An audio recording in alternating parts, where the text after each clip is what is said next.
Bueno, me olvidé de ponerles el cartelito que les había puesto en la clase pasada acá para los que llegan tarde, para los que se conectan un poco más tarde, así que les pido a ustedes que colaboren conmigo y cada vez que se conecte alguien y pregunte en el grupo de WhatsApp que tienen ustedes qué estamos dando la clase de hoy, le digan que es habeas data. Eh, Así no estamos contestando la misma pregunta varias veces. Me olvidé de poner el cartel. Y la vez pasada lo puse, pero esta vez me olvidé. Tengo que hacer ¿cómo es que se llama? El hábito. Tengo que generar el hábito de hacer esas cosas. Bueno, como se habrán dado cuenta entonces, por lo que estamos compartiendo pantalla, el tema de la clase de hoy es habeas data. Vamos a hablar de esta segunda garantía, después vamos a mencionar qué clase de garantía es, vamos a hablar un poco de cómo funciona, el derecho que regula, etc. Nosotros habíamos estado viendo martes y jueves, habíamos estado viendo el habeas corpus. ¿Se acuerdan que habeas corpus era traer el cuerpo? Bueno, ahora vamos a ver una parecida al habeas corpus que es el habeas data, en este caso traer el dato, ¿no? Y que tiene que ver con un mundo mucho más moderno que el del habeas corpus, ¿no? Habíamos dicho que el habeas corpus surge o podríamos rastrearlo lo más antiguo a 1215. Vamos a ver que el habeas data es bastante mucho más moderno que el habeas corpus, pero bueno, tiene su que ver con el otro instituto. Después vamos a ver una tabla comparativa con algunos datos de que los comparamos uno con otro. No dejé nada en la plataforma EVA. Yo dije que capaz que traía una sentencia, al final no me dio el tiempo, pero bueno, capaz que vemos algún tipo de, que pone acá. Bien. Ahí tienen una definición. Les decía, no dejé ningún material bibliográfico, después voy a ver si consigo algún artículo o algo que esté bien resumido y que esté bien sintético con los principales puntos. Digamos, la idea es que ustedes tampoco se maten leyendo de cosas que no necesitan, ¿no?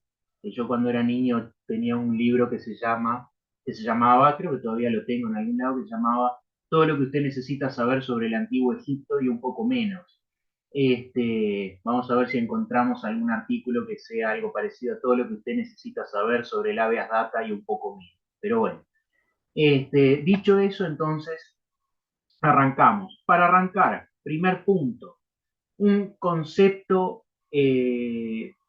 tentativo, este es de Correa Freita, que nos dice que el habeas data es el derecho que tiene toda persona a solicitar que se le exhiban los datos y los informes contenidos en registros públicos o privados sobre su persona o su familia, así como a exigir la actualización, la rectificación o la supresión de los mismos. Este es un concepto del habeas data que nos da el ex catedrático de esta asignatura, que es Rubén Correa Freita.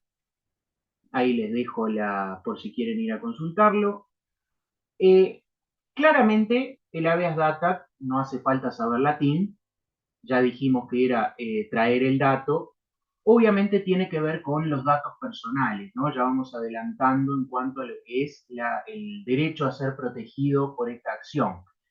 Lo que busca proteger son los datos personales. ¿Qué datos?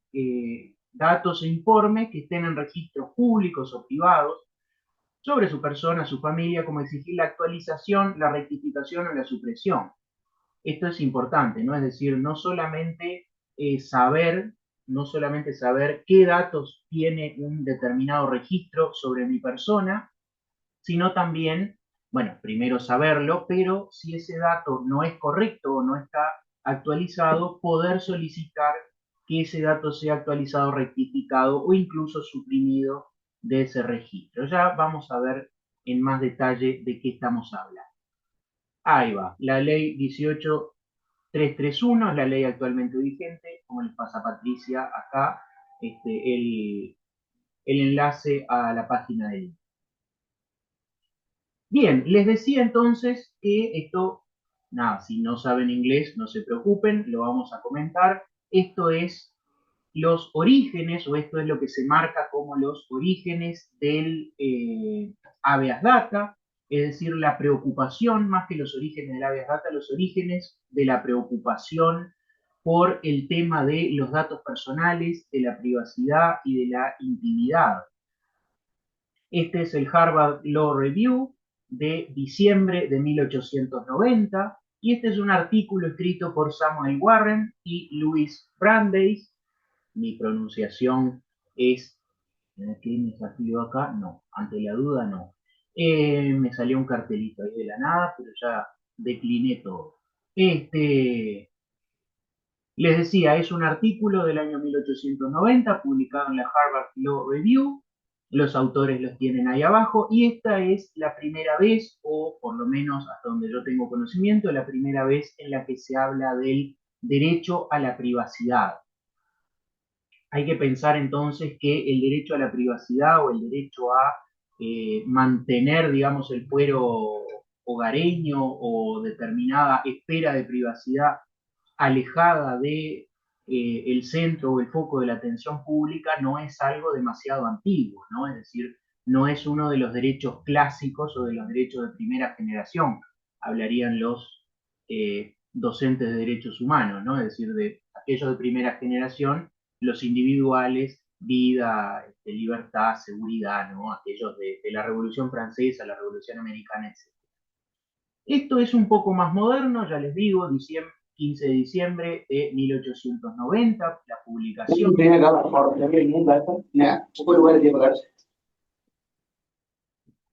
¿Vieron? Tanto garantizar el derecho a la privacidad y hay gente que se desmutea para que todos nos enteremos de las cosas que deberían guardar en secreto. O por lo menos en la privacidad del hogar. Para que vean. Tanto esfuerzo para proteger la privacidad. Pero, che, está terco. Bien, volviendo. Estábamos entonces, el derecho a la privacidad, 1890, es un derecho relativamente moderno, está bien, 1890 no es exactamente moderno, pero si lo comparamos con 1215 del habeas corpus, es relativamente moderno y, digamos, marca un cambio en lo que es el paradigma, la idea de proteger la privacidad. Ya vamos a hacer algunos apuntes al respecto. Volviendo al tema que hablábamos el martes, ¿se acuerdan que el martes al principio de la clase habíamos mencionado el tema de las garantías y habíamos separado las garantías en generales y específicas? Las generales, a ver, no lo hicimos nosotros, lo hacía Jiménez de Aréchaga, ¿no? O sea, no, tampoco es un invento de quien les habla, ya Jiménez de Aréchaga hablaba de todo esto en la década del 40. Aquellas garantías generales como las que de alguna manera generan un ambiente propicio para la vigencia de los derechos fundamentales, de los derechos humanos, de la vigencia del Estado de Derecho. Los habíamos mencionado, separación de poderes, constitucionalización de los derechos fundamentales, el respeto a las minorías, todo eso, ¿no? Es decir, que generan un ambiente para que los derechos efectivamente se cumplan.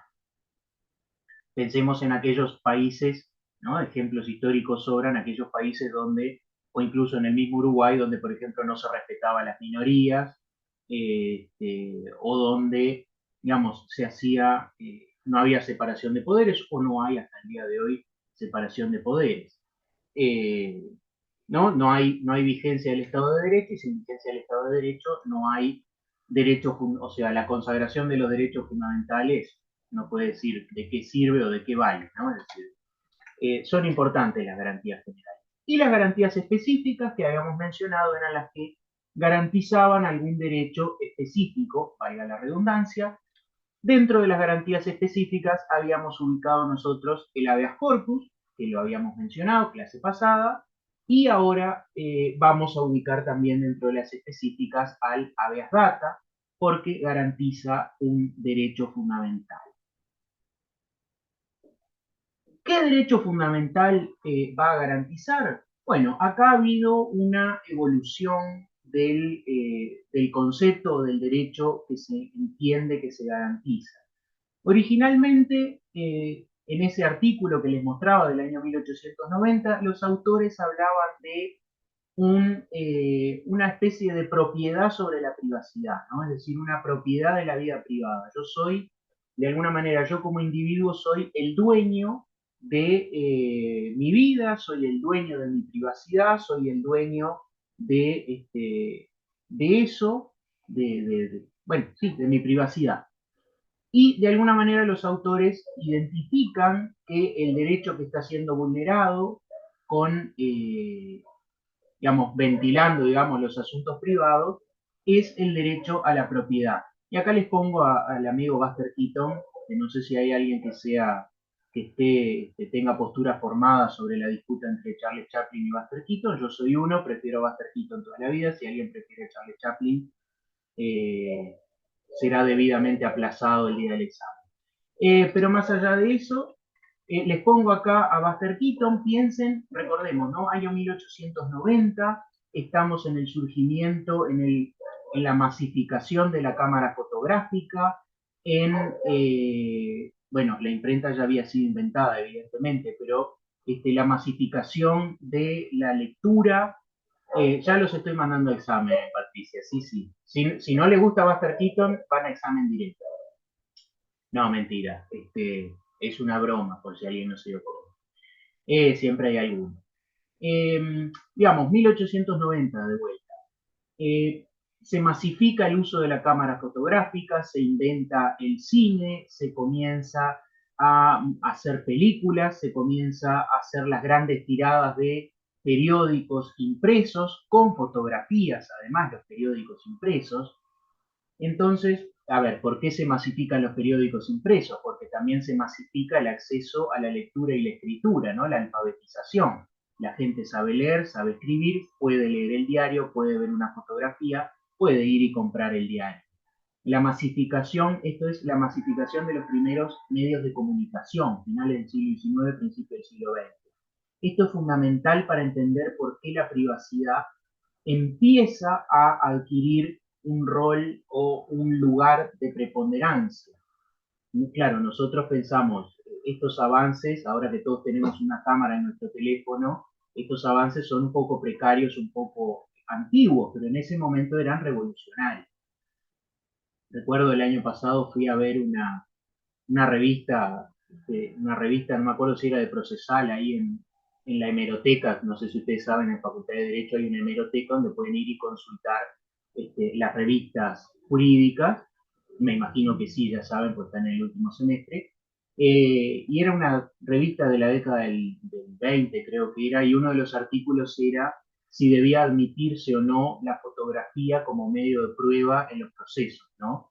Yo me acordaba de todas las discusiones de si debían aceptarse o no los chats de WhatsApp como prueba en los procesos, ¿no? Seguimos discutiendo, pasan 100 años y seguimos discutiendo las mismas cosas, si las innovaciones tecnológicas deben aceptarse como prueba, qué valor deben tener, etcétera, etcétera. Pero bueno, está, nota al margen. Imagínense ustedes el impacto que era que una persona pudiera ser fotografiada, una persona pudiera ser filmada. Esto obviamente pone en jaque al tema de la privacidad, el tema de la esfera de lo íntimo. Hasta ese momento, si uno quería, no sé, decir algo de otra persona, tenía que hacerlo recurriendo a la vieja institución del chisme, que hasta el día de hoy todos podemos utilizar. Pero a partir de ahora, uno puede sacar una fotografía. No puede fotografiar a una persona entrando a un lugar, uno puede filmar a una persona haciendo algo. Entonces, este tema de la privacidad empieza a adquirir cada vez más relevancia y va a ir adquiriendo cada vez más relevancia a lo largo del siglo XX. Pronto los autores de este primer artículo que decían que en realidad esto era un atentado o digamos ventilar los secretos de una persona o ventilar la vida privada de una persona era un atentado contra la propiedad porque cada persona era propietaria de su vida, mutan esta posición, la cambian y empiezan a poner a la privacidad directamente como un derecho de la persona humana, es decir, no ya como una derivación de la propiedad, del derecho a propiedad, sino como la privacidad como un derecho propiamente dicho, ¿no? Es decir, ventilar secretos o ventilar la vida de las personas ya no es un ataque a la propiedad de las personas, sino que es un ataque a la privacidad de las personas, elevando entonces a la privacidad al rango de derecho vulnerado en este caso, o de derecho tutelado, como dice acá, no necesariamente vulnerado, tutelado. Claro, yo les digo 1890, 1900, la cámara fotográfica, Buster Keaton y todo eso, y ustedes dicen, sí, fenómeno, pero si había que estar 15, 20 minutos posando para que le sacaran una foto, ¿qué daño le podía hacer a la privacidad de una persona, ¿no? Es decir, uno al final tampoco eran tan adelantados o tanto los avances, pero obviamente cuando empieza a crecer la informática, empezamos en la década de los 70, para que ustedes se hagan una idea, no recuerdo el año exacto, pero la primera computadora que llega al Uruguay, ¿alguien sabe cuál es la primera computadora que llega a Uruguay? Año, década, que llega la primera computadora a la República Oriental del Uruguay.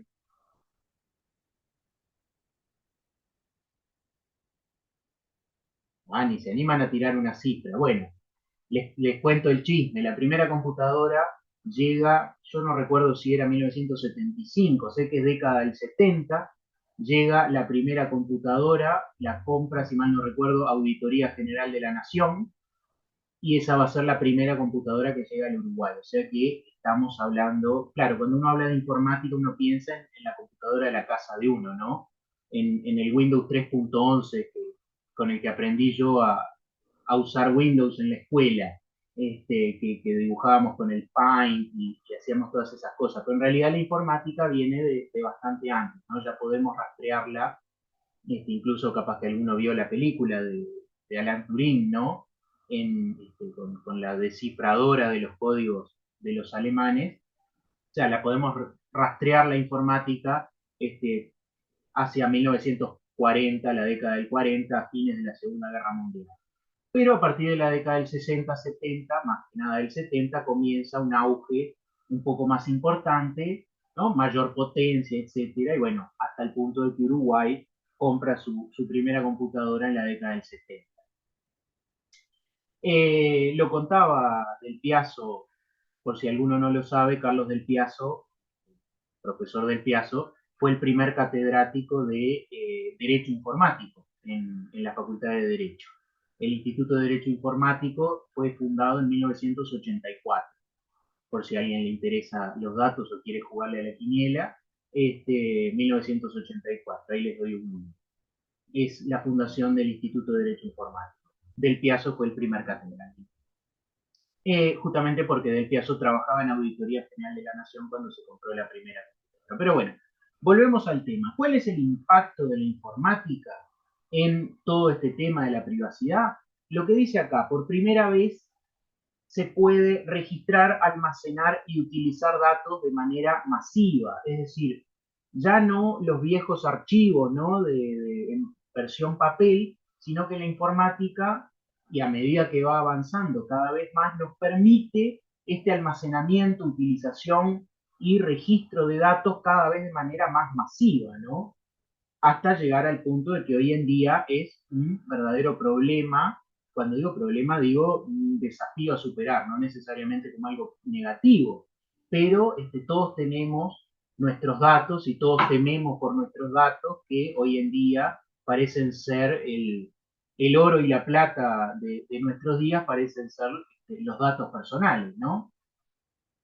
Eh, Fíjense, el otro día salió la noticia de que habían hackeado a la Corte Electoral y que se habían filtrado un montón de números de documentos y no sé qué otra información más. O sea, estamos en la etapa de los datos. No sé si alguno vio La Guerra de los Mundos, ¿no? La última que salió, bueno, acá vio a Gianluca que hace cara de que sí la vio, porque esa cara es de sí la vi. Lamentable, pero bueno, la amenaza que hay, ¿Qué me suena, profe? bien, pero la vio, la última que salió. Creo que no, pero es que el título me suena mucho.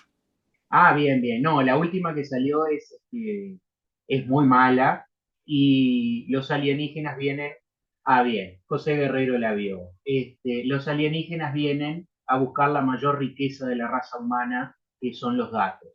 La película es malísima. Si pueden evitar verla, evítenla. Confíen en mí, confíen en mi criterio. No confíen para habeas data, no confíen, pero en eso confíen, no la miren. Pero fíjense el paradigma, ¿no?, en el que estamos, que hacen una película millonaria y lo que vienen a buscar los alienígenas son los datos, ¿no? Es decir, los datos son como esa especie de riqueza de oro y plata del siglo XXI. Y lo que todos tememos que nos roben y que nos saquen, ¿no? Y todos aceptamos las cookies y nadie sabe qué diantres es una cookie. Pero todos las aceptamos porque si no, no podemos leer, no podemos hacer el quiz de qué perrito sería. O qué gatito soy según mi fecha de nacimiento. Ahí va, como dice Patricia, Código Enigma es la película de Alan Turing. Este muchacho Cumberbatch es el protagónico, creo, si mal no recuerdo. La informática entonces, década de los años 70, se comienza a registrar, a almacenar, a utilizar los datos de manera masiva, es decir, mucho más de lo que eran los viejos registros de datos físicos, y comienza una preocupación cada vez más masiva por el tema de la privacidad y por el tema de mantener dentro de la esfera privada datos que de alguna manera son masivos y que podrían tener algún tipo de filtración, ¿no?, y de exposición, donde se expone parte de la vida privada de uno que uno evidentemente no quiere que se filtre. Acá les traigo de Del Piazzo, ¿no?, frente al poder informático de quienes pueden acumular informaciones sobre cada persona en cantidad ilimitada, de memorizarla, de usarla y transferirla como una mercancía, ¿no? Lo que les decía, que habían hackeado a la Corte Electoral. Creo que los datos los vendían por $200, por lo que salió en un medio de prensa. $200 cobraban por los datos de la Corte Electoral. Poco a poco, pero bueno, no sé si valía la pena hackear la corte por eso, pero bueno, parece que sí. Pero se puede usar y transferir como una mercancía, los datos se compran, se venden, se utilizan, es decir, tienen un valor económico. El derecho a la intimidad se configura como una nueva forma de libertad personal, ya no caracterizada negativamente como la posibilidad de refutar o evitar el uso de datos referidos a cada uno, sino positivamente como la potestad de ejercer un poder de control sobre las informaciones referidas a la propia persona. Es decir, actualmente no estamos en el paradigma de evitar el uso de los datos o simplemente pasivamente, como dice acá, evitar el uso o refutar los datos, sino positivamente, activamente, ejercer un poder de control sobre las informaciones. Después lo vamos a ver cuando veamos cómo funciona la acción de habeas data, es decir, cómo funciona exactamente. La idea de poder pedir que los datos, saber los datos, efectivamente, pero también corregirlos y actualizarlos, como le decía hace un ratito, ¿no? Es decir, cambiamos a la idea de no solamente evitar que se filtren los datos, sino activamente tener una participación en el uso de esos datos. Todo esto es de vigencia actual, ¿no? Es decir, del día a día. Lo vemos, prendemos el informativo y tenemos esto a la orden del día. Y ahora tenemos que hablar de... Ay, perdón. Ahora tenemos que hablar de los fundamentos jurídicos, es decir, nos preguntamos, dijimos que esto es una garantía, dijimos que dentro de las garantías es una garantía específica y como toda garantía específica tiene que tutelar algún derecho. Entonces, la pregunta lógica, la pregunta siguiente es, ¿qué derecho tutela el habeas data? Y acá nos vamos, y ya sé lo que están pensando, otra vez la burra al trigo, como decía mi abuela, sí, otra vez nos vamos al artículo 7 de la Constitución, pero bueno, si hablamos en materia de derechos fundamentales, el artículo 7 es un artículo ineludible, ¿no? Los habitantes ya se lo saben, ya se la saben, ¿no? Eh, Su vida, honor, libertad, seguridad, trabajo y propiedad. Vean que acá no dice privacidad. O sea que acá uno puede decir, bueno, el derecho a la privacidad no está constitucionalmente reconocido. Pero si le ponemos un poco de voluntad de parte de ustedes y de parte mía, Recuerden, es viernes, de noche, vamos a ponerle voluntad todos juntos. Tenemos acá la palabra honor. Es cierto, la privacidad no es exactamente el derecho al honor, pero nosotros podemos entender que parte del derecho al honor, ahí va, como dice José, ya vamos a llegar. El artículo 332 siempre nos ayuda, pero ya vamos a llegar a eso. La palabra honor podría tener que ver con el aspecto de la privacidad, ¿no? Es decir, de alguna manera que lo que uno quiere mantener en el fuero íntimo es lo que uno de alguna manera entiende que resguarda o salvaguarda el honor, ¿no? El honor entendido, ustedes saben lo que es el honor, ¿no? Digo, parece una pregunta, es una pregunta ofensiva, ¿no? Usted sabe lo que es el honor, pero digo, técnicamente hablando, jurídicamente hablando, ¿qué sabe lo que es el honor, el concepto de honor? Sí, algo sí. Bueno, Pablo, pero no me diga bueno, está bien. Yo pregunté si lo sabían, usted me dijo algo sí. Ahora les pregunto, ¿qué es el concepto de honor? Está bien, hice mal yo la pregunta, tiene razón Pablo.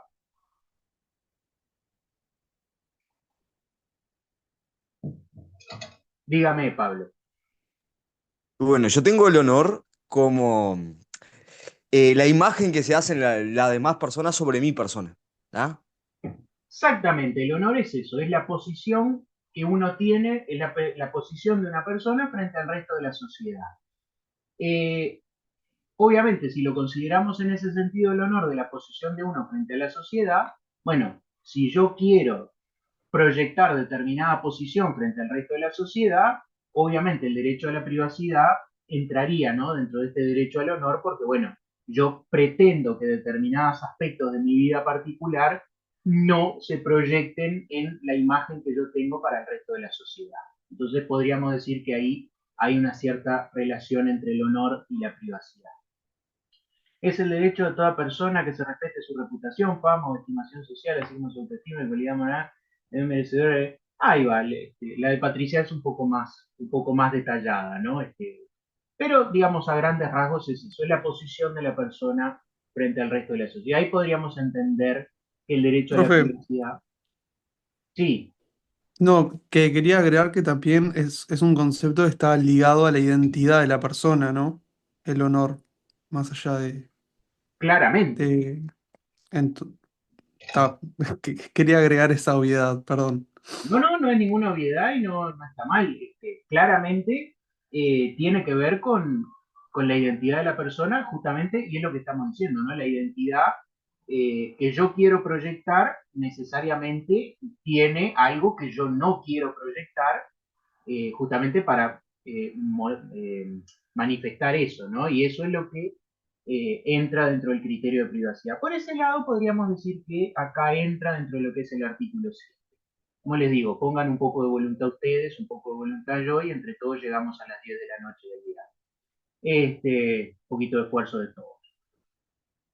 También tenemos, dentro de la Constitución, siempre hablando, también tenemos el artículo 10, que dice que las acciones privadas de las personas que de ningún modo atacan el orden público ni perjudican a un tercero, están exentas de la autoridad de los magistrados. Acá lo que dice textualmente es que están exentas de la autoridad de los magistrados. Es decir, no dice que un tercero no puede inmiscuirse, ¿no? Lo que dice es que los magistrados no pueden meterse en las acciones privadas de las personas. Pero bueno, como les digo, si ustedes ponen un poco de voluntad y yo pongo un poco de voluntad, podríamos entender que acá hay una consagración del derecho a la privacidad. Ningún habitante de la República será obligado a hacer lo que no manda la ley ni privado de lo que ella no. Podríamos entender que acá hay un derecho a la privacidad. Dice Gabriela, también involucra la reputación, claro, claro. Y el derecho al honor, ¿no? También involucra la reputación, porque es la posición de uno frente a la sociedad. Pero volviendo, está muy bien, pero volviendo al 10, al décimo, ustedes saben que dato de vital importancia. Ustedes saben que la Constitución de la República tiene del artículo primero al décimo, tiene el circulito ese arriba de cada número, que no me acuerdo cómo se llama. Pero a partir del décimo no lo tiene más. Eh, nada, un dato. Creo que Corseniat lo menciona ese dato. Eh, hay que ser un poco, hay que saber, hay que haber leído la Constitución muchas veces como Corseniat para notarlo, ¿no? Ahí se ve quién ha leído y quién no. Yo no la había leído tantas veces. Volviendo, de vuelta. Artículo 10, entonces, es cierto, dice, están exentas de la autoridad de los magistrados. Pero bueno, por extensión uno podría decir, bueno, está exenta de las miradas de los curiosos, ¿no? Por ponerlo en términos que diría mi abuelo. Podríamos entender que está ahí. El artículo 11 nos dice el lugar, bueno, es viernes. El hogar es un sagrado inviolable, de noche nadie podrá entrar en él sin consentimiento de su jefe, y de día solo de orden expresa después competente, por escrito y en los casos determinados por la ley. Acá va apareciendo un poco más, ¿no? Es decir, el hogar como el lugar de la privacidad, el hogar como el ámbito de lo privado por oposición al ámbito de lo público. Este, también es cierto que acá no consagra o no reconoce un derecho a la privacidad, porque uno puede tener privacidad no solamente en el hogar, uno puede tener privacidad en otros espacios o en otros ámbitos, ¿no? Todos nos conectamos a Internet y todos pretendemos tener cierto nivel de privacidad en Internet, algunos más, otros menos. Eh, Digo, yo no tengo mi nombre particular en Discord. No sé si acá alguien usa Discord. Creo que la mayoría de nosotros ni en Steam ni en Discord tiene su nombre real, ¿no? Para que no nos persigan y nos... No sé si alguien usa Steam o usa Discord o usa Twitch. Eh, usted- usted- sí, ¿alguien iba a hablar? Yo, Patricia, ¿qué es Ah, esas aplicaciones que dijo? O si es que son aplicaciones, no sé qué es. Steam Discord, y Discord. ¿qué son? Son aplicaciones más que nada para la gente que juega videojuegos como yo. Este, Ah, entonces no queremos que la otra gente nos conozca porque insultan a nuestras madres y ese tipo de comportamiento. ya me orienté ahora. Bien, perfecto. No me quemes como el meme, no me quemes. Este, Acá Camila dice nadie, me imagino que ella tampoco usa su nombre real en Steam ni en Discord. Pero bueno, ¿no? Y eso es fuera del hogar, ¿no? Es decir, eso es en Internet, esos son servidores que están fuera del hogar y uno pretende mantener cierto nivel de privacidad en esos ámbitos. Entonces, bueno, el artículo 11 como que se queda, ahí va, sí. Como que se queda el artículo 11 un poco corto, ¿no? Porque dice, el hogar es un sagrado inviolable. Bueno, pero no es la privacidad es un sagrado inviolable, ni el ámbito privado de la vida es un sagrado inviolable. Entonces, es como que queda un poco corto. Y obviamente, si el 7, el 10, el 11 no nos da la solución, tenemos que acudir al Salvador, ¿no? Al Salvador de la Constitución, que es el artículo 72, esa especie de comodín que, como decía mi abuela, sirve tanto para un lavado como para un fregado.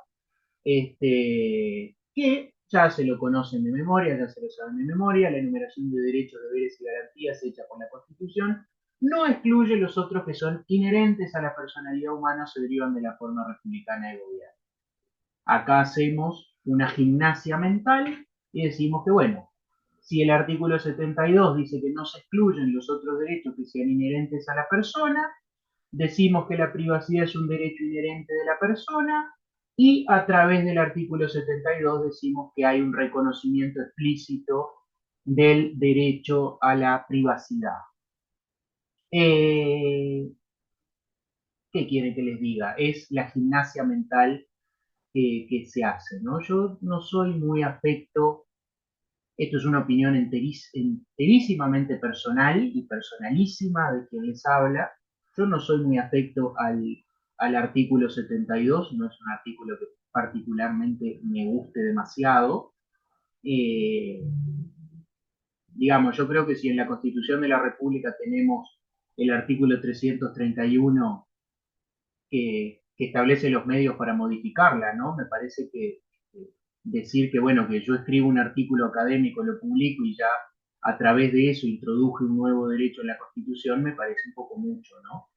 Pero bueno, eso es una opinión, como les digo. Bueno, lo estoy grabando esto, capaz que no tendría que haberlo dicho, pero esto después se edita, no hay problema. Lo cortamos este pedacito y nadie se enteró de nada de lo que dije. Pero el 72, no sé, a mí me da un poco, porque además, no sé si ustedes lo leyeron con atención, esto me lo dijo una profesora hace muchísimos años, bueno, tampoco muchísimo, pero hace algunos años. No sé si alguno lo leyó con atención, pero dice la enumeración de derechos y después dice deberes. Hecha por la Constitución no excluye otro. Pero es como que todos fingimos demencia, ¿no? Entonces son los derechos los que están, pero los deberes como que lo tachamos y decimos, esto no existe. Lo tachamos, le pasamos una rayita y los deberes no existen. Pero si decimos que los derechos entran por el 72, ¿por qué los deberes no entran por el 72? ¿No pueden entrar nuevos deberes a través del artículo 72? Es decir, el Estado el día de mañana dice, bueno, es deber de todos los ciudadanos el servicio militar obligatorio, ¿no? El deber de defender la patria. ¿No podría entrar como un deber? ¿No? Que si entran los derechos, pueden entrar los deberes. Tengo el deber de defender la patria y me mandan al quinto de artillería. No sé, digo. Bueno, por ahí tenemos que ver si el deber ese es inherente a la personalidad humana o deriva de la forma republicana de gobierno. Yo pienso como usted, ¿no? Me parece que estas cosas nuevas lo que hacen es modificar la Constitución por medios no previstos. Este, Bueno, me alegra que tengo. Y no tengo problema en que no lo edite. Yo no tengo problema. Mire que me banco las que venga. Sé que vamos perdiendo por goleada. Pero Vamos, bueno, la lucha hay que darle igual, ¿eh? ahí va, me gusta su espíritu. Igual le digo, ya que me dijo que está de acuerdo, igual le digo, capaz que no capaz que no es inherente a la persona humana, pero yo le puedo decir, bueno, la defensa de la patria, de la república, deriva de la forma republicana de gobierno, porque nos tenemos que defender de las formas imperialistas y de las monarquías y de otras cosas.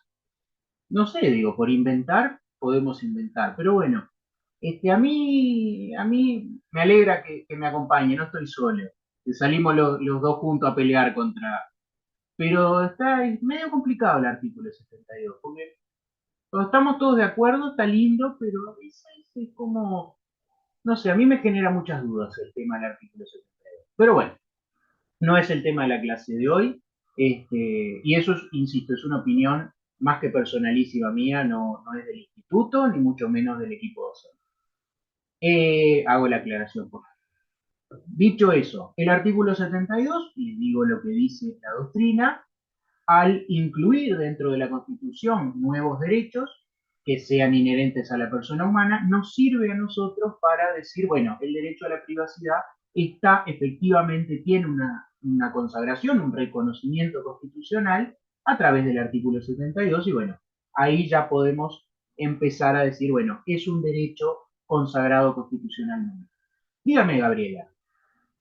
No, solo quería agregar que el artículo primero de la ley 1831, que es la que protege los datos personales, lo consagra como un derecho inherente a la persona humana y dice expresamente la ley que por eso ingresaría el 72 de la Constitución. Exactamente, lo vamos a mencionar ahora en un rato, porque yo creo que ahí también se da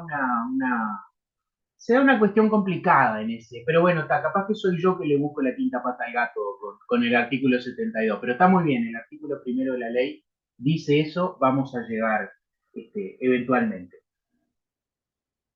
Acá una pequeña, nada, un poco tosca, pero una especie de tabla comparativa. Nosotros ya vimos el habeas corpus, ahora estamos hablando del habeas data, simplemente una especie de algunos puntos comparativos de similitudes y diferencias. Cuando hablamos del tipo de garantía, tanto el habeas corpus como el habeas data son garantías específicas. El habeas corpus garantiza, ¿no? Acá les puse acá abajo del todo, no tiene demasiado orden la tabla, pero abajo del todo ambos garantizan un derecho específico, la libertad física en el caso del habeas corpus, la intimidad y el honor en caso del habeas data, ¿no? Esos son los derechos tutelados. Por ende, ambos son garantías específicas. Del punto de vista jurisdiccional, ambos son garantías jurisdiccionales, es decir, ambas garantías terminan con una sentencia judicial y ambas se tramitan frente al Poder Judicial. Capaz tendríamos que haber puesto garantía judicial más que jurisdiccional, porque no solamente el Poder Judicial ejerce función jurisdiccional, como ustedes ya saben. El marco normativo, acá tenemos otra distinción. El habeas corpus está explícitamente, expresamente reconocido, consagrado en la Constitución, artículo 17, como ya lo habíamos mencionado. El habeas data está en la ley que mencionaba Patricia hace un rato y que mencionaba Gabriel ahora, la ley 18.331, es la que crea esta institución y la que la regula. Así que en realidad no la crea, ya venía de antes, la ley 17.000, no me acuerdo el número, que es la antecesora de la 18.331, fue derogada la anterior por la 18.331, pero bueno, otra diferencia entre una y otra. Les dejo acá digamos, el cuadro de doble entrada con algunas pequeñas diferencias y similitudes por si les ayuda después a estudiar. Y ahora entramos de lleno en la ley que mencionaba hace un rato, que mencionaban ustedes, que es la 18.331, y una vez que ingresamos en esta ley nos vamos a mantener en esta ley por lo que queda del resto de la clase. Así que vamos a ir mencionando algunos detalles, algunas cuestiones importantes de la ley. Gabriela mencionaba hace un rato el artículo primero, que justamente habla del artículo 72 de la Constitución y dice que el derecho a la protección, dice artículo primero, derecho humano, además con ese nombre, derecho humano. El derecho a la protección, dicho sea de paso, el artículo 72 tampoco habla de derechos humanos, habla de derechos inherentes a la personalidad humana porque es anterior, el artículo 72, a la Declaración Universal de los Derechos Humanos. O sea, los derechos humanos no existían cuando el 72 fue redactado. O sea, no existían, son anteriores a 1948, quiero decir. Si ustedes asumen una postura biosnaturalista, los derechos humanos existieron desde siempre. Pero bueno, eso es otra discusión filosófica para dar. Derecho humano. El derecho a la protección de datos personales es inherente a la persona humana, persona, no personalidad. El artículo 72 habla de la personalidad, pero bueno, persona humana, por lo que está comprendido en el artículo 72 de la Constitución de la República. Y acá uno diría, bueno, ¿qué naturaleza jurídica, ya que a nosotros tanto nos gusta hablar de las naturalezas jurídicas, qué naturaleza jurídica tiene este artículo primero? Si me lo preguntan a mí, opinión personalísima, yo lo pondría dentro del numeral 20 del artículo 85 de la Constitución, que dice: a la Asamblea General compete interpretar la Constitución sin perjuicio, bla, bla, bla. Para mí esto es por más que está en una ley, para mí el contenido de esto es interpretativo, es decir, la ley interpreta la Constitución, es una potestad que tiene la Asamblea General, o sea, el Parlamento puede hacerlo. El artículo 85, numeral 20, dice que el Parlamento puede interpretar la Constitución. Eso no significa que la modifique, no significa que tenga poder constituyente, simplemente interpreta. En mi opinión personalísima, cuando el artículo primero de la ley 18.331 dice esto que dice acá, lo que está haciendo es interpretar el artículo 72. Pero obviamente no le está agregando contenido a la Constitución. Interpreta que la Constitución dice esto. Podemos discutir la técnica legislativa, si es acertada o no es acertada. Eso ya es una discusión de opiniones de cada uno. Como digo siempre, nada, cuando termine el curso hacemos un asado, nos invitan al equipo docente al asado y conversamos de todas estas cosas. Pero bueno, les planteo el punto acá de, digamos, la técnica legislativa que se utiliza, ¿no? Es decir, no sé si era necesario interpretarlo, pero la ley decidió ampararse, en mi opinión, ¿no? Decidió ampararse en esta cuestión e interpretar el artículo 72. ¿Está bien? ¿Está mal? Para gustos los colores, decía mi abuela. Una mujer muy sabia, mi abuela. Decía cosas muy interesantes. Seguimos dentro de la ley 18.331. Vamos a hablar ahora del ámbito objetivo de la ley. El régimen de la presente ley será de aplicación a los datos personales registrados en cualquier soporte que los haga susceptibles de tratamiento y a toda modalidad de uso posterior de estos datos por los ámbitos público o privado. Es decir, todos los datos personales, cualquier tipo de soporte, puede ser informático, muchísimas veces o la gran mayoría de las veces hablamos de soportes informáticos, ¿no? Pero también puede ser en otros soportes, soporte papel, tablillas de arcilla, grabados en piedra, papiros, digo, cualquier, no sé si hay alguien que tenga edad como para tener datos personales labrados en tablillas de arcilla, pero bueno, hay de todo. Capaz que alguno nos viene de esa época, es una broma. Pueden reírse, tienen libertad de reírse. No le subimos nota por reírse de los chistes de los docentes. Hacemos la aclaración también. Y a toda modalidad de uso posterior de estos datos por los ámbitos público o privado. Vean que las bases de datos, acá estamos hablando de bases de datos, privadas también se puede acceder a ellas. ¿Por qué se puede acceder? Y ustedes dirán, bueno, a las públicas tiene sentido, ¿no? Yo puedo acceder a una base de datos pública o puedo pedirle al Estado que me diga qué sabe de mí. Y uno dice, bueno, ¿y por qué las privadas, no? Las privadas son privadas, eh, se manejan como quieren. Sí, se manejan como quieren, pero el dato es mío. Es decir, mi fecha de cumpleaños, que para mí es un dato sensible y no se lo digo a nadie, no lo tengo en ninguna red social, porque, porque si no la gente se entera de qué signo zodiacal soy y me hace la carta astral y sabe cosas de mí, y me adivina el futuro y sabe que si soy compatible o no con otro signo, entonces yo no lo quiero decir, pero Facebook lo sabe y Instagram lo sabe y LinkedIn lo sabe y son todas privadas, pero el dato es mío. O sea, el dato no le pertenece a la base de datos privada, no le pertenece a LinkedIn, no le pertenece a Instagram, no le pertenece a Facebook, a Meta, en realidad, que es la empresa. Me pertenece a mí, yo soy el titular de ese dato. Por eso es que puedo pedirle una base de datos privada, aunque sea privada, puedo pedirle mis datos, porque los datos no son de ellos, son míos, en definitiva. Por eso es que yo puedo pedirlo, puedo actualizarlo, puedo enmendarlo, puedo corregirlo, porque el dato no es de ellos, es mío. A veces eso como que se confunde un poco. Uno dice, bueno, pero si es privado no tiene que dar información. Bueno, sí, pero mi fecha de nacimiento es mía, no es tuya. Parece de perogrullo, parece simple, pero a veces esas cosas son las que más se pierden en la traducción. Obviamente, como toda regla general, y ustedes ya lo saben porque están en el último semestre de la carrera, como toda regla general hay excepciones. Y estas son las del artículo 3.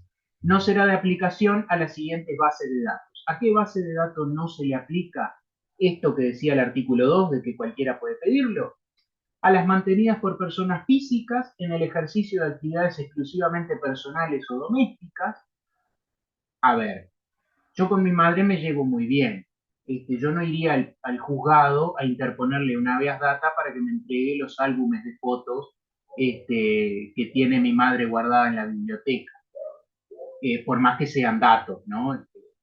Digo, la llamo y le digo, mamá, préstame las fotos que no sé para qué las quiero tampoco. Digo, yo soy capaz que acá hay alguien un poco más joven. Antiguamente las fotos se guardaban en una especie de librito, o sea, las teníamos que revelar, imprimir y se guardaban en una especie de librito y se guardaban en la biblioteca, ¿no? Digo, porque capaz que hay alguien más joven que no vivió esa etapa llamada los 90.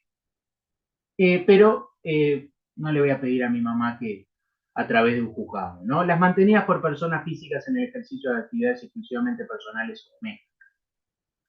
Sigue el mismo artículo 3. Las que tengan por objeto la seguridad pública, la defensa, la seguridad del Estado y sus actividades en materia penal, investigación y represión del delito. A ver, de vuelta, sentido común y lógica. No puedo ir yo a la Dirección Nacional de Inteligencia y decirle, discúlpeme, yo soy un narcotraficante, ¿es cierto que tienen pinchado mi teléfono? ¿O es cierto que tienen determinados datos acerca de seguimientos que me están haciendo? Y no, no se los van a dar esos datos, ¿no? De alguna manera son confidenciales. La defensa, la seguridad del Estado, digamos, de perogrullo, pero igual se mantiene. Las bases de datos creadas y reguladas por leyes especiales, bueno, ya, eso ni es necesario manifestar. Digamos, estas son las excepciones a la regla general, que como decíamos, toda regla general tiene sus excepciones. Bueno, no sé, acá Pablo dice que depende, como todo, ¿no? Yo el otro día les hice una pregunta, ayer les hice una pregunta a los estudiantes de primero y ya varios me dijeron depende. Ya desde primero tienen asimilado que la respuesta del abogado es depende. Me alegra ver que en el caso de Pablo llegó hasta quinto con la idea de que la respuesta es depende. Pero bueno, vamos a creer que sí, que no se los pueden dar esos datos, ni aunque pague, porque bueno, ahí estaríamos en una cuestión delictiva y bueno, no es la idea hablar de cuestiones delictivas. Yo les doy la norma para cómo funcionan los delitos, hablen con su profesor de Derecho Penal, que sabe mucho más de Derecho Penal que yo. Siempre lo digo, cuando yo di el examen de penal lo di libre y mi profesora, bueno, ya dije que es profesora, solamente preguntaba delitos sexuales y tributarios. Así que fueron los únicos que me estudié. Del resto de los, no sé lo que es una vigila, pero delitos sexuales y tributarios me los estudié todos. Y sí, fue los únicos que preguntó. Digo, para que vean que nosotros también hacemos esas agachadas que hacen ustedes. Creo que todos las hemos hecho. Pero bueno, volviendo al tema de la clase.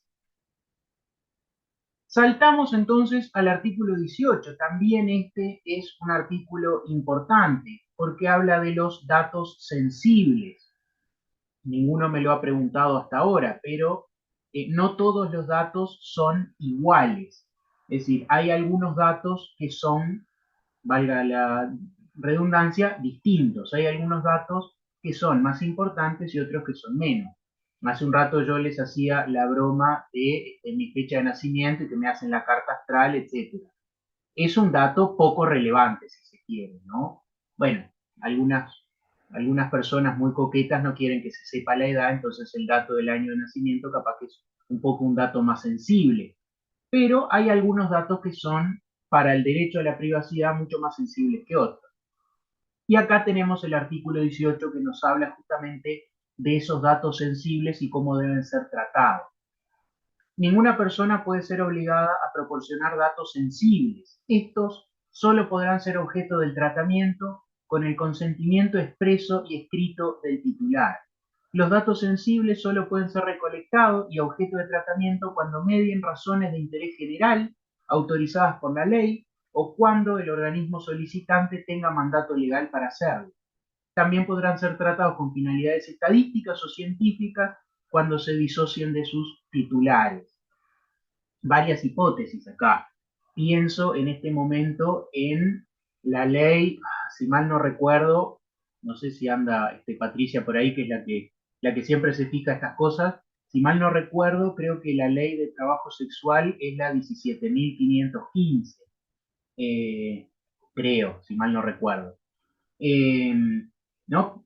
Primer ejemplo que se me viene a la cabeza, según si fuera la ley 17.515, establece un registro que lleva adelante el Ministerio de Salud Pública, donde se registra quienes ejercen el trabajo sexual y si tienen algún tipo de enfermedad de transmisión sexual, así como otros datos que pueden ser considerados sensibles. Bueno, justamente esos son datos sensibles, los recoge el Ministerio de Salud Pública, los recoge la Policía Nacional, el Ministerio del Interior a través de la Policía Nacional, pero bueno, ¿qué se argumenta? Insisto, podemos estar de acuerdo, podemos estar en contra, pero ¿qué se argumenta? Se argumenta razones de interés general. ¿Cuáles son las razones de interés general? La sanidad pública, digamos, del control de enfermedades de transmisión sexual, el control de personas que ejercen el trabajo sexual, ese tipo de cosas. Entonces, bueno, hay una razón de interés general, pero esos datos son considerados sensibles y como sensibles que son, no deberían, tienen una protección especial, ¿no? Es decir, tienen una protección que no es el de los demás datos comunes. Yo no lo he dicho hasta ahora, son las 9:06, yo no lo he dicho, pero me imagino que acá todos son grandes como para saberlo. Eh, si tienen alguna duda, pregunta, consulta o sugerencia, levantan la mano y la hacen. No necesitan que yo esté preguntando a cada rato. Digo por las dudas, capaz que hay algo que no se entiende o algo que queda la duda, me lo preguntan. Que si yo lo sé, les contesto y si no lo sé, lo invento. Y para cuando ustedes se dieron cuenta que lo inventé, ya es demasiado tarde porque perdieron el examen, porque me creyeron a pie juntilla. Es una broma. Es viernes de noche, vamos a llevarla lo mejor posible. Bueno, no sé si la escucharon, acaba de pasar una moto por acá atrás. Les estaba diciendo los datos sensibles, entonces, o también cuando, ¿dónde es que está? Acá, con finalidades estadísticas o científicas, ¿no? Muchas veces es necesario, también pienso en enfermedades, cuestiones sanitarias, etcétera, datos estadísticos que sean necesarios. Bueno, ahí lo que se puede hacer es disociar el titular de la información con la información. Pienso en, no sé, ustedes lo tuvieron que hacer a principio de año, nosotros como funcionarios docentes, como funcionarios de la UDELAR, en estos días se vence el plazo para hacer el forma docente o algo así, el forma que tuvieron que llenar un formulario, ¿no? Que decía, si viven solos, no sé el formulario estudiantil que dice, pero dice algo así como si viven solos, cuánta gente vive en su núcleo familiar, todo eso. ¿Se acuerdan que tuvieron que, lo hicieron, no? Me imagino, porque si no lo hicieron, creo que había sanciones. Ahora se nos vence a nosotros el plazo a los docentes para hacer ese formulario y nos preguntan todas esas cosas. ¿Cuánta gente vive en el núcleo familiar? Si tenemos hijos, si tenemos personas a cargo. No sé, creo que nos preguntan si el baño es de material o si está dentro o fuera de la casa. Todas esas preguntas que hacen en los censos. Pero ahí lo que se hace es se disocia quién contesta de los datos que brinda. Se sabe quiénes contestaron, se saben los datos que dieron, pero no se hace el cruzamiento de datos entre ambos. Bien, acá les voy a pedir la ayuda a todos ustedes. Les voy a pedir que me ayuden con esto porque estoy acá, puse exactamente la misma cara que tiene acá Obi-Wan Kenobi cuando leí esto. Queda prohibida la formación de bases de datos que almacenen información que directa o indirectamente revele datos sensibles. Hasta ahí estamos bien. Se exceptúan aquellos que posean los partidos políticos, sindicatos, iglesias, confesiones religiosas, asociaciones, fundaciones y otras entidades sin fines de lucro, cuya finalidad sea política, religiosa, filosófica, sindical, que hagan referencia al origen racial o étnico, a la salud y a la vida sexual. En cuanto a los datos relativos a sus asociaciones o miembros, sin perjuicio que la comunicación de dichos datos precisará siempre el previo consentimiento del titular del dato. Yo no sé qué les parece a ustedes, a mí esta redacción me genera un montón de dudas. Yo no quiero, porque sé que los señores diputados y senadores trabajan muy duro, conozco a varios, hoy fui al Parlamento a hablar con algunos por otros temas, pero está complicada esta redacción, ¿no? Porque se exceptúan los partidos políticos, bla, bla, bla, asociaciones, fundaciones, cuya finalidad sea política, que hagan referencia al origen racial o étnico, o sea, queda prohibida la formación de bases de datos que almacenen información. Queda prohibida la formación de datos de bases. Perdón. Queda prohibida la formación de bases de datos, con la excepción de estos. O sea, si yo soy un partido político, puedo hacer una base de datos de origen racial o étnico de las personas. no está complejo, ¿no? No sé, a mí me genera muchas dudas. Y a la vida sexual, o sea, si yo soy una asociación religiosa, puedo hacer una base de datos de la vida sexual de las personas. Yo lo veo medio... Ah, bien, usted, Diego, entonces piensa igual que yo, que si yo soy un partido político puedo hacer una base de datos de origen racial o étnico de las personas. Eh, no Pasa sé, que hoy, profe, por ejemplo, hay muchas, o sea, cuando, por ejemplo, concursamos por un trabajo, se nos pide, por ejemplo, que marquemos si nos consideramos parte de un tipo de especificación, como puede ser una cuestión étnica. Entonces, capaz que tiene cabida con ese lado, ¿no? Igual también es buscarle un poco la vuelta. claro, usted va a la filosofía mía, no es viernes de noche, pongamos un poco de esfuerzo. Hay que buscarle la vuelta y salimos lo mejor posible. No sé, yo lo leí y digo, me genera muchas dudas la redacción del artículo, ¿no? Es como que hay muchas palabras y está medio complejo de entender, por lo menos para mí, capaz que soy yo que estoy un poco golpeado, pero a mí me causó muchas dudas cuando lo leí.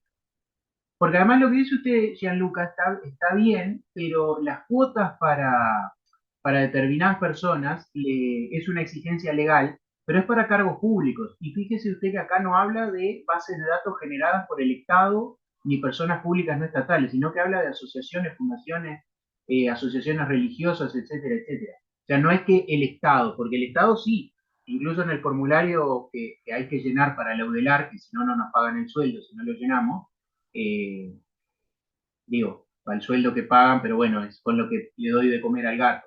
Pero incluso en ese formulario nos preguntan si creemos tener ascendencia europea, asiática, africana, etcétera, y uno tiene que marcar ahí, pero eso es una base de datos pública.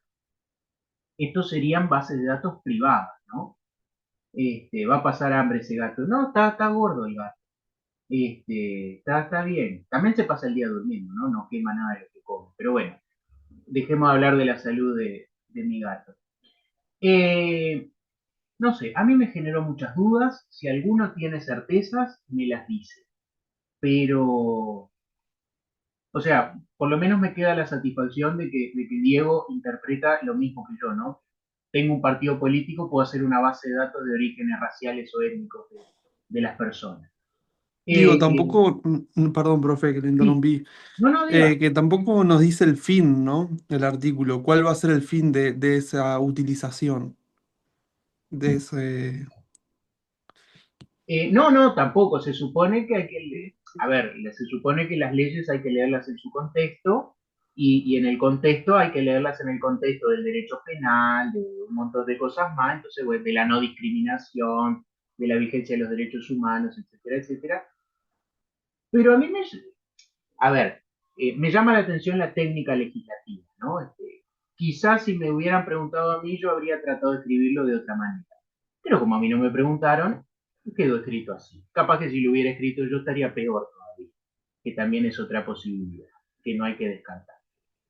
¿Qué es lo importante de este artículo 18 o qué es lo importante de este fragmento que está acá? Esto que está subrayado, que la comunicación de dichos datos, es decir, los datos sensibles, precisará siempre el previo consentimiento del titular del dato. Por eso muchas veces ustedes van a ir a pedir algún dato y les van a decir que sin la autorización del titular de ese dato no se los pueden dar. Es decir, hay datos que son, por ser sensibles, el Estado o cualquier titular de una base de datos eh, no lo puede poner en comunidad, ¿cómo es? Que no lo puede socializar, que no lo puede compartir ese dato, sin autorización previa del titular del dato. Esto es lo importante del artículo 18, es decir, el artículo 18 hace dos cosas al mismo tiempo. Primero, reconoce y establece la existencia de datos sensibles, cómo deben ser tratados esos datos sensibles, y nos dice que para que el titular de la base de datos comparta esos datos sensibles, es necesario el previo consentimiento del titular del dato. Si no, no puede hacerlo y va a tener responsabilidad civil. Bueno, todos ustedes ya dieron obligaciones y contratos y cómo funciona toda la responsabilidad. Pero necesita el previo consentimiento del titular del dato. Por eso es que se supone no se debería poder eh, compartir algunos datos que a veces uno ve que salen publicados después en la prensa, ¿no? Y acá de vuelta lo que decía, lo que decía Pablo hace un rato, que bueno, no todo sucede como idealmente debería suceder. Pero bueno, eso es asunto para cuando hagamos el... Profe, Sí, dígame. profe, yo era de mirar un programa muy conocido, Santo y Seña, no sé si se acuerda del programa ese, Me y acuerdo, ahí era tampoco muy fue hace tanto, publicado, fue el año pasado. y sí, capaz que sí, bueno, y ahí se publicaba hasta la foto de la persona y la cédula, con el número de cédula y todo, con todos los antecedentes que tenía y todo. Y ahí me parecía que eso estaba muy, muy legítimo, ¿no? Depende, bueno, ya ve Pablo que caigo en la misma que usted, no depende del caso. Depende, hay situaciones en las que sí, situaciones en las que no. Habría que ver caso por caso qué es información sensible y hay casos que la información es pública, hay casos en la información no es pública. Por ejemplo, si una persona fue condenada o está siendo investigada y la investigación es pública, los datos no son reservados por el Poder Judicial, ahí no estamos hablando de bases de datos, ¿no? Es decir, ahí no estamos hablando de que el Poder Judicial tiene, o no estamos hablando de que un expediente es una base de datos. Una base de datos es una base o un conjunto de datos de diferentes personas. A ver, no es lo mismo que yo vaya al juzgado penal de cuarto turno, por decir algo, y pida un expediente que es público y que me lo den y yo ver la información de ese expediente, no es lo mismo a que yo me consiga un amigo en el Poder Judicial, le tire unos pesos y ese me dé la base de datos de la horda, ¿no? Es esa en la que uno introduce un nombre y le sale si esa persona está teniendo un juicio en ese momento. Eh, digamos, esa es la diferencia entre una base de datos y un dato particular. No es lo mismo que yo consiga, no sé, en la Universidad de la República consiga todos los números de cédula de todos los estudiantes de la UDELAR a que yo pregunte, eh, no sé, la escolaridad de determinado estudiante. No sé si me explico con eso. Es decir, va por otro lado el tema. ¿Me expliqué? ¿No me expliqué? Sí, sí, se entendió, profe. O sea, caso a caso. Claro, caso a caso y no es el tema de la revelación. Y también los datos sensibles, ¿no? Es decir, a ver, capaz que acá la diferencia pasa por otro lado. Los datos sensibles no los debería poder conocer nadie más que la persona que maneja la base de datos. Cuando digo la persona es física o jurídica. Por ejemplo, en el caso que hablábamos hace un rato del trabajo sexual, de las y los trabajadores sexuales. La base de datos que lleva el Ministerio de Salud Pública sobre datos sanitarios es una base de datos que contiene información sensible. Yo no puedo ir y preguntar, fulano de tal, que ejerce el trabajo sexual, que está inscrito en ni siquiera puedo ir y preguntar si fulano de tal está inscrito en esa base de datos, porque es un dato sensible y no me lo tendrían que dar. Ahora, por ejemplo, un expediente judicial que es público, porque los datos no, los expedientes son públicos por regla general, salvo que tengan alguna información que sea privada. Si yo voy y pido, o en este caso el Nacho Álvarez, bueno, yo le digo el Nacho, pero lo escucho nomás, no lo conozco en persona, ¿no? Pero Nacho Álvarez va y pide el expediente y se lo muestran, no es una actividad delictiva que está haciendo. Él ve el expediente que es público, así como puede ir usted, así como puedo ir yo, lo ve, lo mira, lo lee, extrae el dato que necesita y lo amplifica. Es decir, amplificar un dato que es público no es ilegal. Lo que es ilegal es revelar un dato que no es público. No sé si me explico con eso.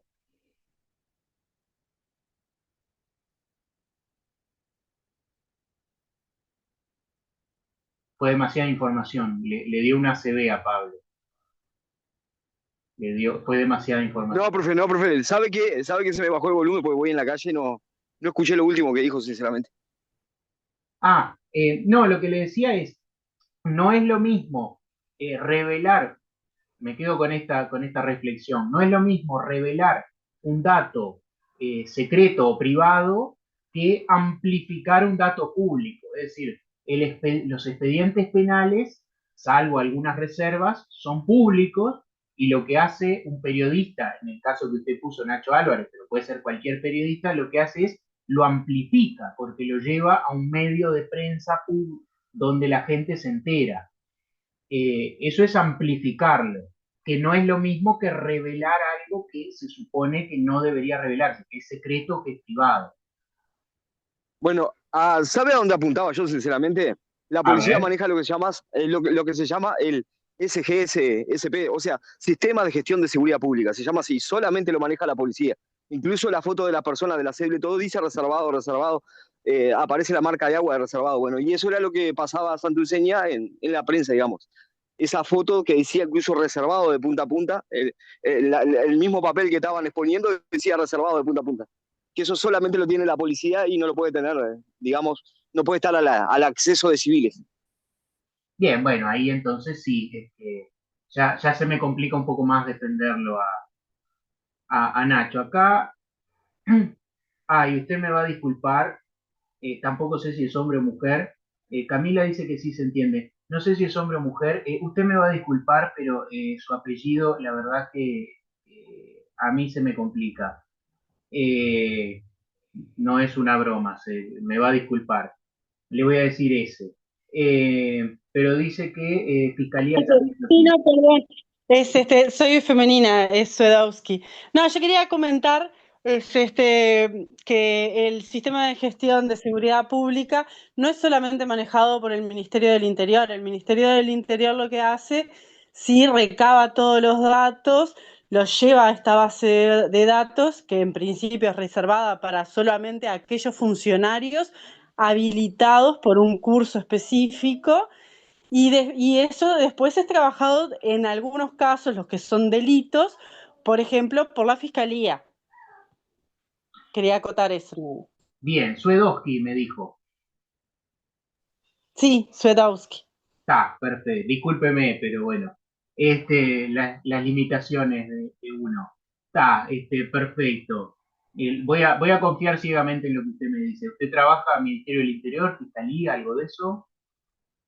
Claro, sí, yo justo ingresé como PA para el ingreso justamente de la base de datos esa del SGSP, y para poder haber ingresado al sistema tuve que hacer un curso que me da la habilitación. Y bueno, o sea, no puedo hablar al respecto, pero, o sea, soy testigo de que en realidad no es que acceden todos los funcionarios a esas bases de datos, por decirlo de alguna manera.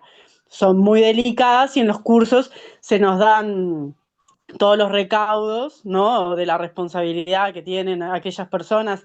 Se hace todo un seguimiento de historial, todo, y hay sistemas de calidad atrás. O sea, es como que hay distintas capas de seguridad, por decirlo de alguna manera. Mire usted, siempre se aprende algo nuevo. No diga cosas que no tiene que decir. Acuérdense que esto se está grabando.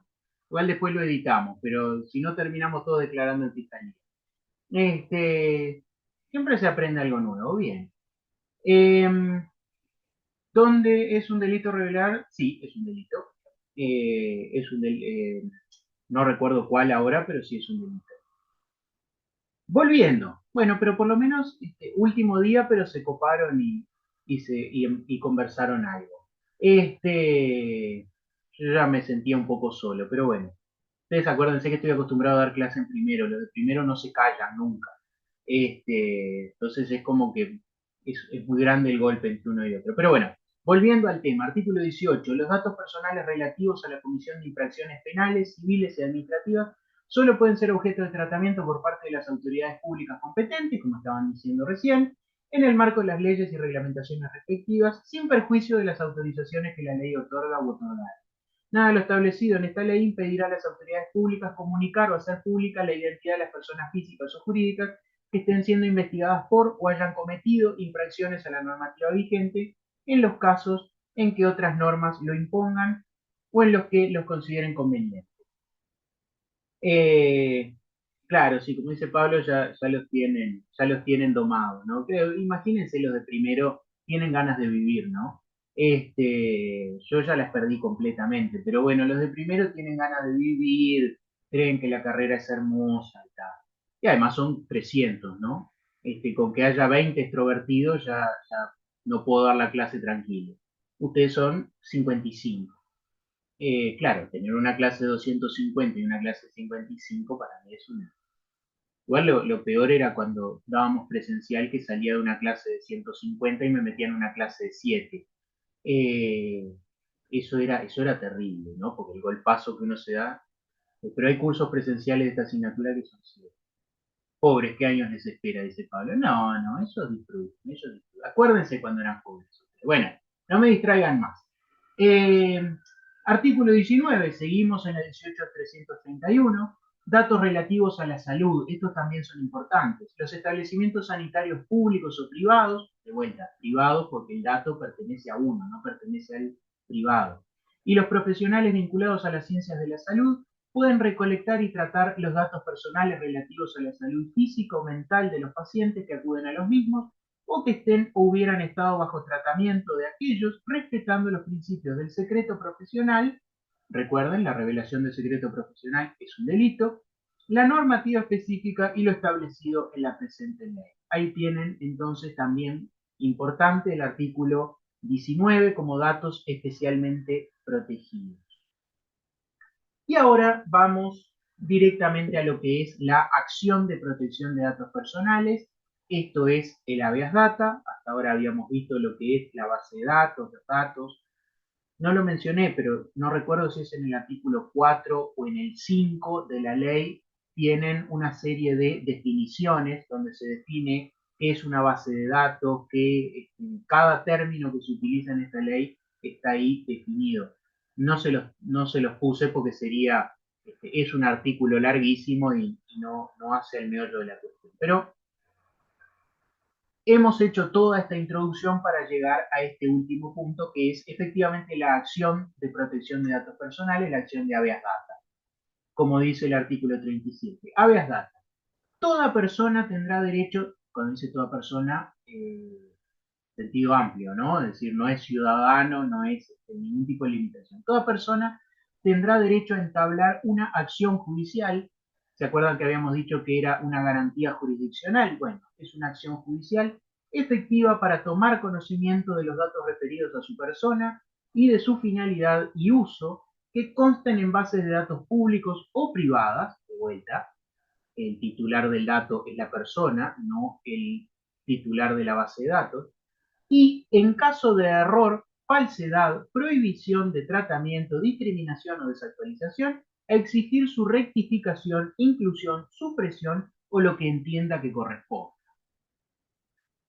¿Se entiende? Es decir, es una acción judicial, se presenta ante el Poder Judicial, ahora vamos a mencionar ante quiénes, se presenta... Perdón, sí. O en violación del artículo que vimos, una base de datos privada que de una empresa con fines de lucro, porque el anterior, el 16 creo que decía, que solo permitía entidades sin fines de lucro. ¿No? Volvamos a ver al 16. El 16 igual lo que establecía era la excepción.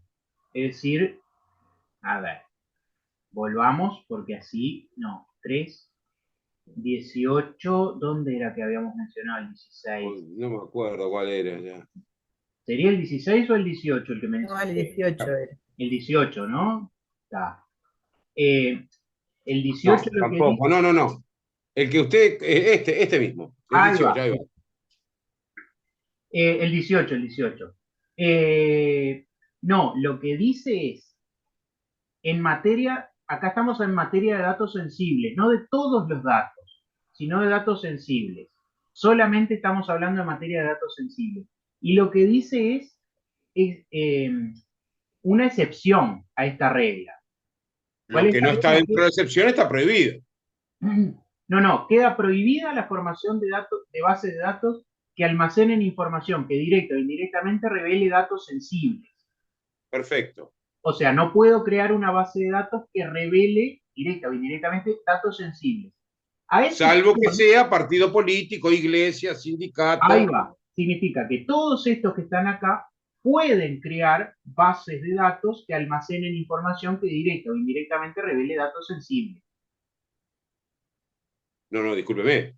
Si Carlos Gutiérrez tiene mi historial de crédito, que lo tiene, de todo tiene mejor información que el Banco Central, seguramente, ¿está? Discúlpeme, tiene prohibido, porque Carlos Gutiérrez no es ni partido político, ni sindicato, ni iglesia, ni confesión religiosa, ni asociación, ni fundación, hasta donde yo sé.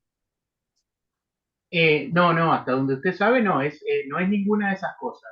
Bien. No sé por qué se va Carlos Gutiérrez. Yo voy al Hábitat, Para poner un caso. yo voy al Hábitat o a Red Pago, le doy mi número de cédula y me dicen hasta el tipo sanguíneo. Este, eh, pero está. Acá Pablo dice que él se va a confesar a Carlos Gutiérrez. Bueno, no sé los pecados que cometerá Pablo. No. Eh, Habría que ver hasta qué punto eso es información sensible, ¿no? Es decir, cuando yo interpreto y datos sensibles, datos, a ver, no de una deuda o del historial crediticio que usted tiene, sino otro tipo de datos que, como decíamos al principio de la clase, ¿no? El derecho al honor, de que No, afecte... la mención de Carlos Gutiérrez fue simplemente un ejemplo. No, Pero claro, si pero hay alguien que la tuviera la información con datos sensibles míos y no fuera ni partido político, ni iglesia, ni sindicato, ninguno de estos, está en violación de la ley. sí, yo entiendo que sí. Bueno, Claro. entonces es una de las causales por la que puedo tener acción de habeas data. Claro, sí, es decir, Bien, alguien perfecto. que no debería tener el dato y que efectivamente lo tiene. Sí. Bien. Este, la famosa venta de bases de datos, ¿no? Es decir, alguien genera una base de datos, la vende y otra persona la compra para hacer uso. Hace un tiempo había surgido una denuncia de la gente de República FAP, por ejemplo, que manejaba No bases de datos que tengo, ese caso no lo conozco. se manejó por algunos medios alternativos de información, digamos, no era la prensa más masiva, digamos. Pero No me extraña. A ver, también tiene que ser uno lo presenta contra, a ver, uno puede presentar esto, por ejemplo, para saber, uno dice, bueno, fulano tiene un dato mío, uno puede presentarse y preguntarle a fulano si tiene un dato de uno. Hay que ver también y analizar, y esto ya es una cuestión de cada uno como profesional del derecho, qué acción es la mejor para seguir, ¿no? Porque a veces, como dice usted, métodos alternativos o cuestiones alternativas, si uno está en una situación de derecho penal puro y duro, eh, yo qué sé, yo no iría a una boca a preguntar si tienen mi historial crediticio, ¿no? Yo no interpondría el habeas data, capaz que voy a la seccional y hago la denuncia, pero no, por el perdóneme, absurdo lo digo. saquemos de todo esto. El tema de las filmaciones, de los videos, que ahora en todos los locales donde están filmando te ponen el cartelito, esto y la referencia a la ley y todo lo demás. La filmación que yo tengo cuando entro al shopping, para ponerle algo, se considera datos míos. Y por eso se tienen que borrarlo cada tanto y hacer un montón de cosas, ¿no? Exactamente, Me son acuerdo. datos suyos y si usted ve, incluso si va a la facultad, haga la prueba. Si va a la facultad está lleno de cartelitos pegados que dice, si usted quiere no sé qué, ley 18.331, que puede Perfecto. acceder. Artículo 37, ley 18.331, puede acceder a los datos que nosotros tenemos sobre usted. Sí, eso es cierto. Pero recuerde, tampoco es un dato sensible si usted entró a la facultad de Derecho o no. ¿Dónde estaba mencionado esto?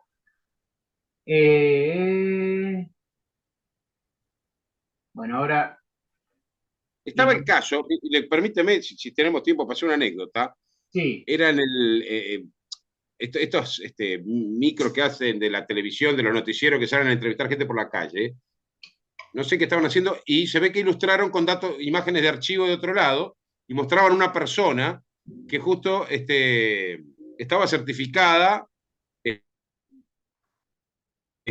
tuvo un problema bastante grande en su lugar de trabajo porque había salido en la tele. Y ah, resulta que, bueno, se aclaró el tema porque fue al canal de televisión, porque yo estaba en mi casa.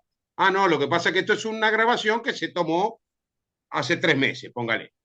Y ahí fue que se aclaró el asunto. Pero para que veamos que todo este tema, el tema de la imagen también es importante, ¿no? Es relevante. igual en teoría deberían poner que son imágenes de archivo, ¿no? Yo lo veo, pero bueno, Lo hacen, pero no siempre, digamos. ya que estamos contando anécdotas, a mí lo que sí me pasó una vez fue que no tuvo ningún problema de las pocas cosas judiciales que yo hice en consultorio de la facultad. Un tipo lo divorcié, un divorcio complicadísimo, estuvo años pobre para divorciarse, y lo divorcié yo a prepo prácticamente, y cuando terminó el divorcio el tipo me dijo, es el segundo día más feliz de mi vida. El primero fue cuando me casé, el segundo es este. Y llegué a mi casa a la noche y prendo el informativo y le estaban haciendo una nota al tipo, de esas notas que usted dice que salen a preguntar en la calle, y estaba dando su opinión, el hombre feliz de la vida, había salido a pasear, no sé si por Paso Molino, por 8 de octubre, y lo entrevistaron, y yo dije, este, defendí a alguien que salió en la tele. Me sentí realizado ese día. No voy a decir que fue uno de los más felices de mi vida, pero bueno, nada, me hizo acordar esa anécdota. Volviendo al tema. La persona tiene derecho a entablar, esto es una acción judicial, es decir, se presenta ante el Poder Judicial y lo que solicita es saber los datos que tiene determinado titular de una base de datos, y lo que puede, obviamente, una vez que sabe ese dato, puede exigir la rectificación e inclusión de nueva información, supresión o lo que entienda que corresponda hacer con ese dato, ¿no? Es decir, el dato puede estar equivocado, hay que rectificarlo, hay que suprimirlo, porque está desactualizado, hay que actualizarlo, etcétera. Cuando se trate de datos cuyo registro esté amparado por una norma legal que consagre el secreto a su respecto, secreto profesional, pongamos por caso, el juez apreciará el levantamiento del mismo en atención de las circunstancias del caso. No es secreto profesional, o por lo menos del propio dato. Uno puede revelar un propio dato, es decir, uno está reclamando la revelación de un dato o que se informe de un dato que debería ser secreto. Bueno, en ese caso el juez, obviamente en atención a las circunstancias del caso, dice si corresponde revelarlo o no corresponde revelarlo, ¿no? Obviamente, en atención a las circunstancias del caso, apliquen ustedes la imaginación e imagínense el caso que a ustedes les guste de algo que sea información secreta y que el juez diga corresponde o no corresponde revelar. Discrecionalidad. Doctor, otra pregunta más. ¿Cómo Sí, opera acá el tema del derecho al olvido que no sé acá qué tanto ha funcionado, pero sé que en Argentina han habido casos contra Google y contra otras empresas estas al fin y al cabo, son grandes almacenadores de datos. sí, de los mayores del mundo.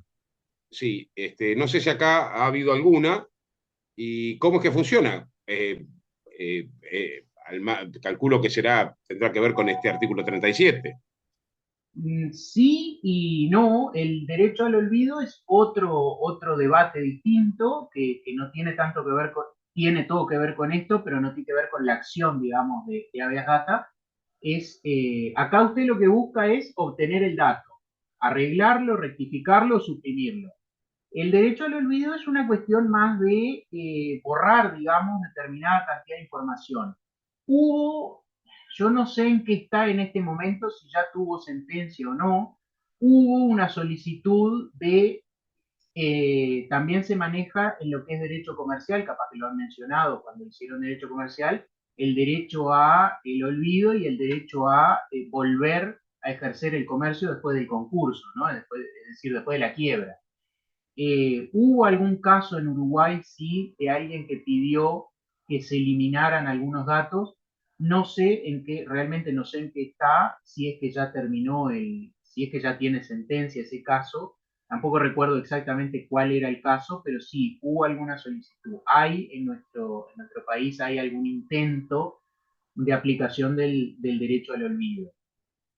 Eh, claro, ahí, bueno, todos los derechos entran en colisión siempre con otro derecho, pues está el derecho al olvido de la persona, que obviamente, de vuelta, artículo 26, no debe servir para martificar, sino para rehabilitar. Ahora también, si uno queda con el estigma eterno de eso que hizo una vez hace muchísimos años, que también hay que ver eso de parte de uno, pero también está de parte del resto el derecho de saber lo que hizo esa persona o de saber que eso es parte de la historia. Son dos cuestiones, digamos, dos cuestiones complicadas, ¿no? Y uno puede empatizar con los dos lados.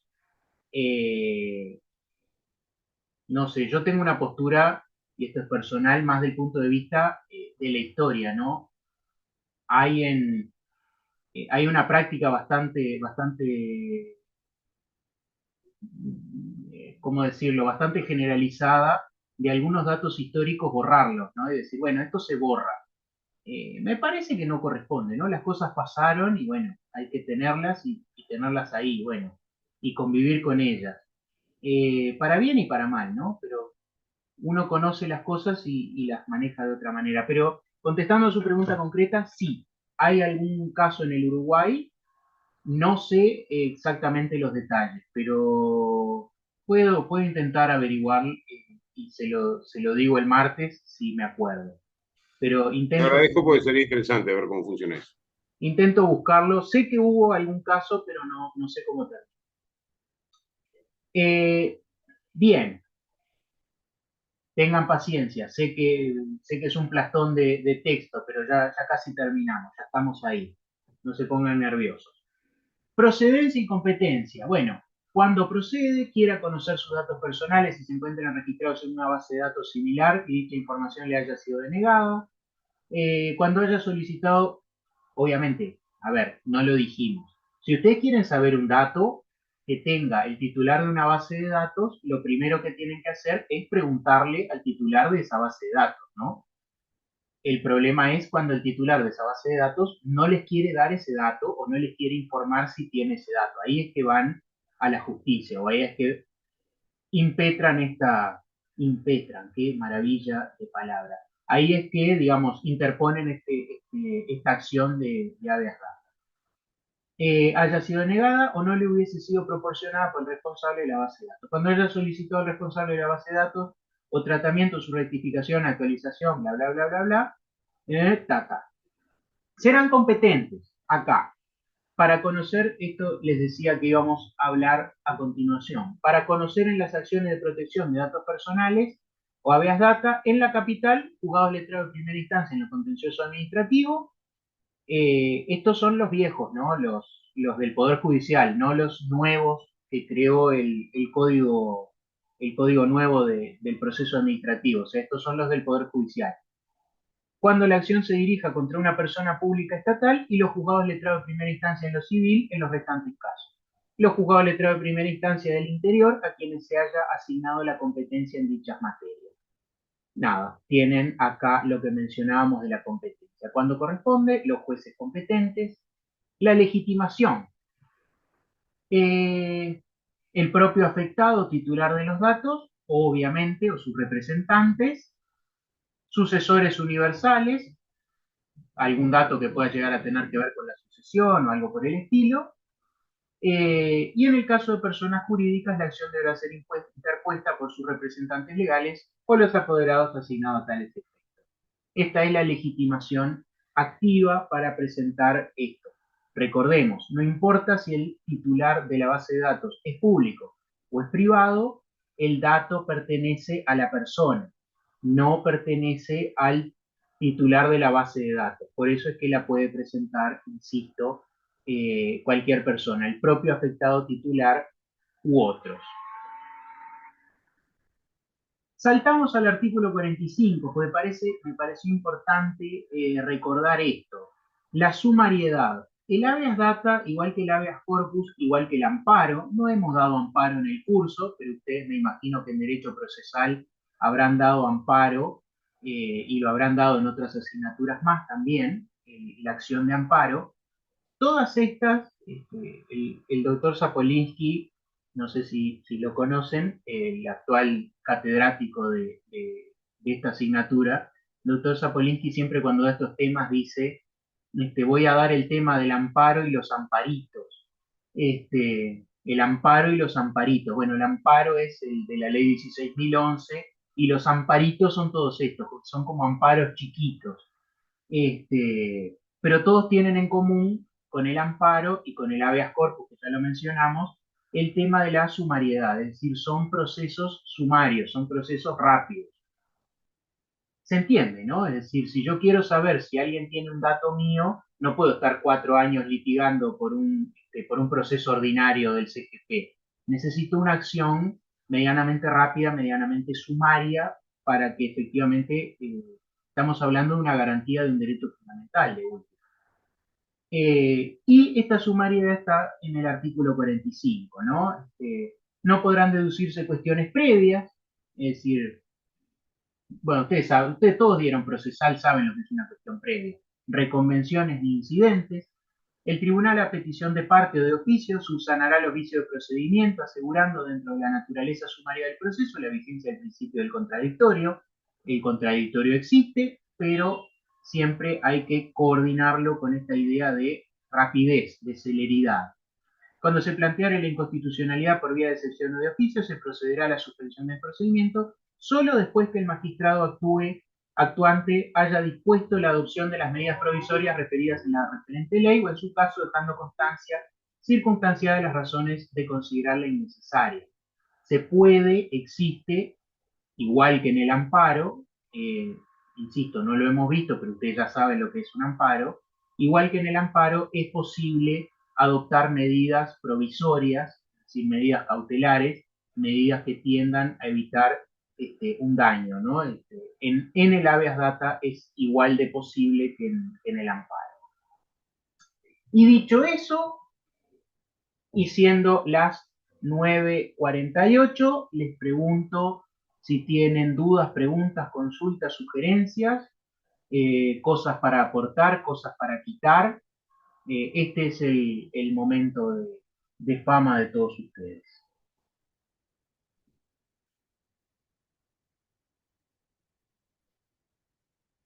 ¿Qué van a preguntar?